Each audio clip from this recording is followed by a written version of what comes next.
নমস্কার। আমরা কৃষ্ণ দীর্ঘগ্রাম হাই স্কুলের দশম শ্রেণীর ছাত্রছাত্রীবৃন্দ।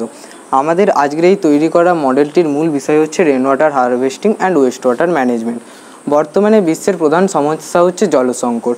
আমাদের এই মডেলটি সেই সমস্যারই একটি সমাধান।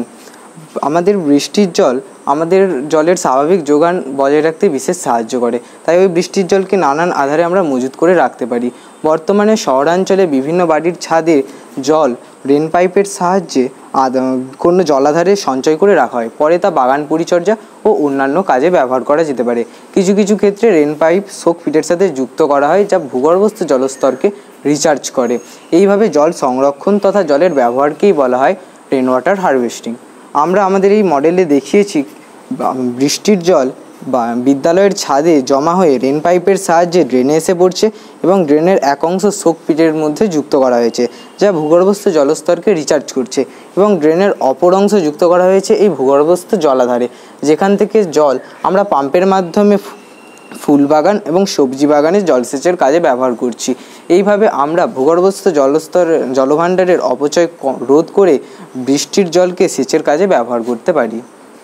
আমি এই মডেলটির দ্বিতীয় অংশ সম্পর্কে কিছু আলোচনা করছি। জল সংকট বর্তমান বিশ্বের সবচেয়ে বড় সমস্যা।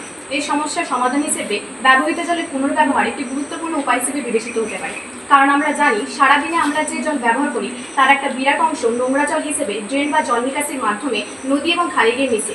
উল্লেখ্য এই জলের বেশিরভাগ অংশই ভূগর্ভস্থ জল। সুতরাং ভূগর্ভস্থ জলের ব্যবহার কমানোর জন্য আমরা এই মডেলের মাধ্যমে দেখিয়েছি কীভাবে আমরা ব্যবহৃত জলের পুনর্ব্যবহার করতে পারি। তো এবার চলুন দেখে নিই কীভাবে আমাদের এই মডেলটি কার্যকর করছে। এখানে আমরা আমাদের বিদ্যালয়ে মূলত মিড ডে মিলের জন্য ব্যবহৃত ছাত্রছাত্রীদের জলকে, অর্থাৎ বেসিন থেকে ব্যবহৃত করা জলকে আমরা একটি ড্রেনের মাধ্যমে ভূগর্ভস্থ সঞ্চয় করেছি, এবং এই সঞ্চয় করা জলকে পাম্পের সাহায্যে আমরা এই কিচেন গার্ডেন এবং ফ্লাওয়ার গার্ডেনে ব্যবহার করেছি। বিষয় নিয়ে কিছু আলোচনা করতে চাই। বর্তমানে বিদ্যুতের বেশিরভাগ অংশই তাপবিদ্যুৎ এবং পারমাণবিক বিদ্যুৎ।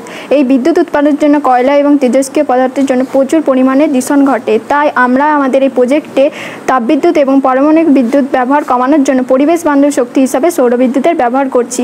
এই সৌরবিদ্যুৎ থেকে উৎপন্ন সৌরবিদ্যুৎ আমাদের বিদ্যালয়ের দৈনন্দিন কাজে ব্যবহৃত বিদ্যুতের পাশাপাশি অন্যান্য কাজে ব্যবহৃত বিদ্যুতের সরবরাহ করছি, এবং থেকে উৎপন্ন বিদ্যুতের যে অংশ ব্যবহৃত হচ্ছে না তা বিদ্যুৎ সরবরাহের লাইনে যুক্ত হচ্ছে। একদিকে যেমন বিদ্যালয়ের অর্থ সাশ্রয় হচ্ছে, তেমনই শক্তির অপচয়ও কম হচ্ছে। আমাদের এই ভূগোল বিষয়ের মডেলটি প্রস্তুতিতে ভূগোল বিষয়ের শিক্ষিকা বন্দনা দে মহাশয়া বিশেষ সহায়তা করেছেন। ধন্যবাদ।